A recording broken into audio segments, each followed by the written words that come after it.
Imagine I'm holding a sponge right here and a rock. Now this is not a rock, this is actually a mouse, but let's pretend I'm holding a rock in one hand, okay? So let's pretend I'm holding a rock in one hand and the sponge in the other hand. Now, if I pour water here, what's gonna happen is it's going to absorb everything, right? But what will happen if I try to pour water in the rock or on the rock? What's gonna happen is the water is gonna splash away, right? So in business, basically, it's the same thing. Some businesses are like sponge. It can absorb all the knowledge information, but on the other hand, there are other businesses that are like rock. Once you get a new information inside, it will just splash away or cascade away. Welcome back to Academic Theories 101, where I try to take complex academic science and theories and turn it into easy to understand, practical information for students, managers, and researchers. Well, today we're going to talk about the Absorptive Capacity Theory. By the end of this video, you're going to learn about what Absorptive Capacity Theory is actually all about, the practical implications for managers, the criticisms and critiques of the theory, the important references you need to know, and the measurement scales for researchers. So let's dive in. Well, the Absorptive Capacity Theory is a very simple idea. It's all about a company's success depends on how well it can take in a new information and knowledge inside, and how well it can absorb it and do three things, which is understand its value, that's number one. Then number two is assimilate it, which basically means that to fully understand it and bring it inside the company. And number three is apply it to the research of the company's goal overall. Now, here is the catch. To actually absorb the information inside the company, let's go back to the sponge analogy, right? Now let's just say it's the company, and to actually absorb all the knowledge and information inside the company must actually have prior knowledge or basic information about it. Now, let me give an example, all right? If you have a very genius idea, or if you have a great idea, and then you go to your boss and you tell your idea, sometimes what's gonna happen is your boss is gonna say, what? I don't understand what you're saying. So it's not because they hate you or something, it's basically they don't understand the concept. So even if you have a very genius idea and you're trying to pitch it to him, he's not understanding it, right?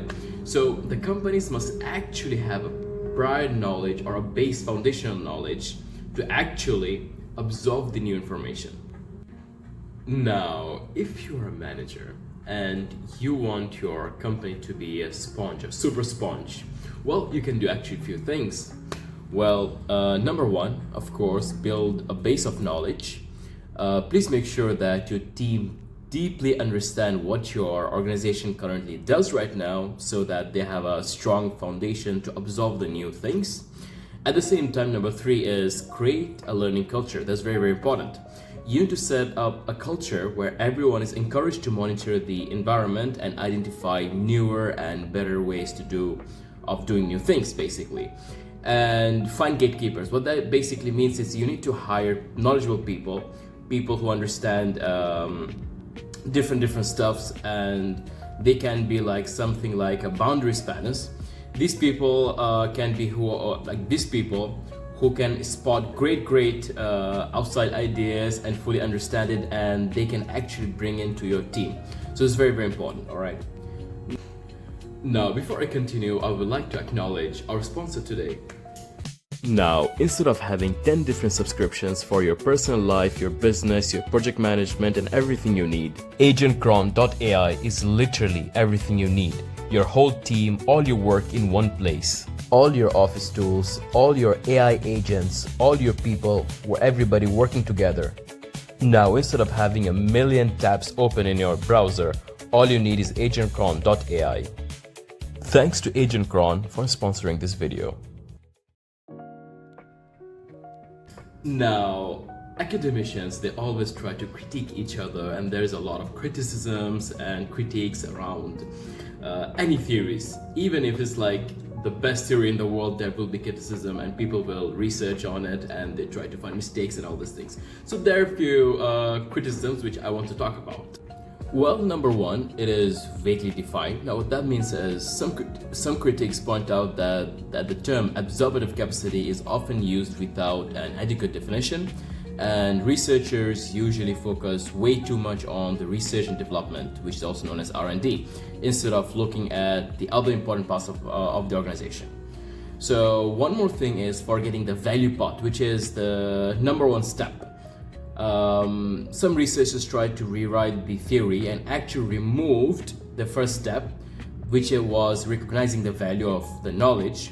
Remember we talked about the company cannot actually absorb the information without having some prior knowledge or having or recognizing its value. So critics argued that this huge mistake can cause companies issues, and the companies often fail. And number three, at last but not least, it is not neat and it is a straight line. Some researchers tried to simplify the theory into a linear step-by-step process. However, in real world is kind of different, you know, like different situation, different context, and different things. So it's very hard to put a step-by-step process and make it more linear, because real life is a little bit complicated. Now, if you're a researcher or you're a student or anyone who likes to research and you need the measurement scale for quantitative or qualitative researches, right?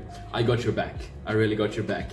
All the measurement scale, the references for measurement scales will be in the description. At the same time, all the important references will be, of course, in the description. So thank you so much for being a part of Academic Theories 101, where I try to simplify complex academic stuff into very easy to understand way.